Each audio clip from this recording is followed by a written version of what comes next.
ऐसे अंतर वाले सवाल जो आपके इस 23 तारीख को होने वाले एग्जाम के अंदर डेफिनेटली देखने को मिलेंगे ही मिलेंगे। बायोलॉजी का एग्जाम हो, उसके अंदर डायग्राम बेस्ड क्वेश्चन ना हो, उसके अंदर डिफरेंस ना हो, ऐसा तो हो नहीं सकता। ऐसा तो हो नहीं सकता। कुछ ऐसे आईएमपी डिफरेंस वाले क्वेश्चन मैं आपको बताने वाला हूं जो कि आपके 23 तारीख वाले पेपर के अंदर छपने वाले हैं। आप चाहे जिस भी सेट का पेपर देने वाले हो, डजंट मैटर, आपके सेट के अंदर इन डिफरेंस वाले क्वेश्चन में से कोई ना कोई एक क्वेश्चन छपता हुआ दिखाई देगा। सबसे पहली चीज, सबसे पहला डिफरेंस जो आपसे पूछा जाएगा मेरे लाडलो, वो है हमारे पास में पॉलिनेशन और फर्टिलाइजेशन के बीच में डिफरेंस। पॉलिनेशन क्या होता है? तो भैया परागकण का स्थानांतरण, ट्रांसफर, उसको हम बोलते हैं क्या? पॉलिनेशन। प्लांट्स के अंदर होती है, फ्लावरिंग प्लांट्स में होती है। Fertilisation, male gamete female gamete का मिलना, ये फर्टिलाइजेशन होता है। बहुत बहुत ज्यादा हमारे पास में ये डिफरेंस क्या है? आईएमपी है, इसको स्पेशली ध्यान रखना। इसके अलावा पुष्प शरीर की जो संरचना है, इसके अंदर परागकोश और बीजांड में डिफरेंस आपसे पूछा जा सकता है कि इन दोनों के अंदर डिफरेंस क्या होते हैं। परागकोश पराग कणों के निर्माण का स्थल होता है, बीजांड मादा युग्मक के निर्माण का क्या होता है? स्थल होता है, अंडाशय का ये हमारे पास में भाग होता है। परागकोश पुष्प के न जनन अंग को हम पुंकेसर का नाम दे देते हैं, ठीक है। बीजांड में मादा अंग भ्रूणकोश पाया जाता है, ये ध्यान रखना। दोनों के अंदर डिफरेंस पूछे जाने के चांसेस बहुत ज्यादा देखने को मिलेंगे। भ्रूण कोश के अंदर एम्ब्रियो सैक की अगर हम बात करें और भ्रूण पोष की अगर हम बात करें, बहुत ज्यादा आईएमपी। भ्रूण कोश क्या होता है? तो जहां पे भ्रूण बनता है उस जगह को भ्रूण कोश कहते हैं। भ्रूण पोष जो भ्रूण को पोषण देता है उसको हम क्या कहते हैं? भ्रूण पोष नाम दे देते हैं। भ्रूण कोश के अंदर 8 केंद्रक 7 कोशिकाएं होती हैं।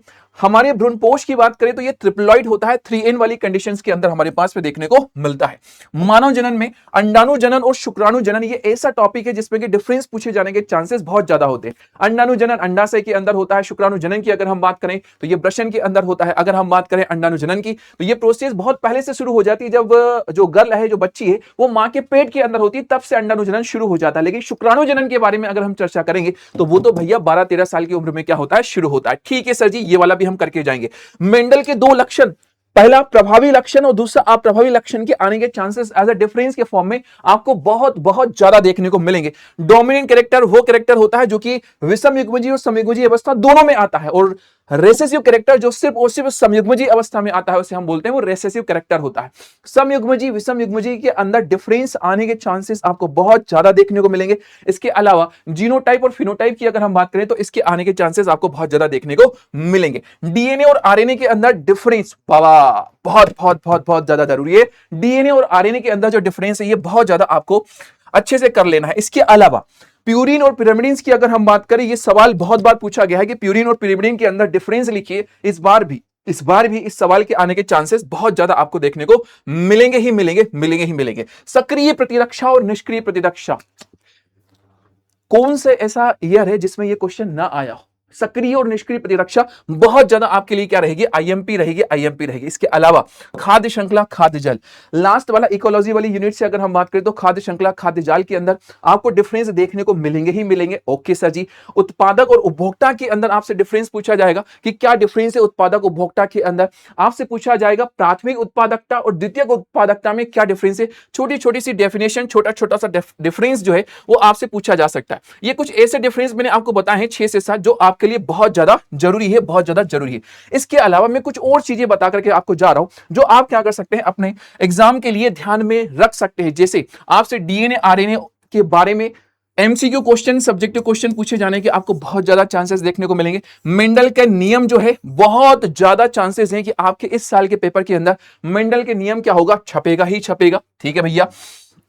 अगली चीज, पारिस्थितिकी के अंदर जो ऊर्जा प्रवाह होता है और उत्पादकता जो है, इसके छपने के जो चांसेस है आपको बहुत ज्यादा देखने को मिलेंगे ही मिलेंगे।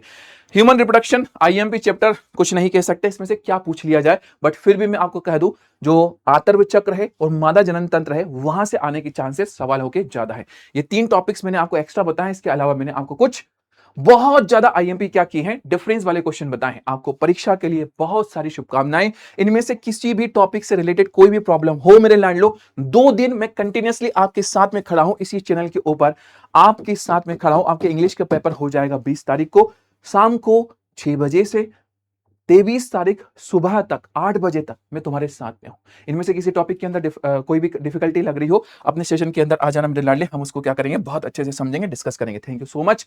इन डिफरेंस को करके जाना, इनमें से कोई ना कोई एक डिफरेंस आपको देखने को मिले, ये मेरी शुभकामना है।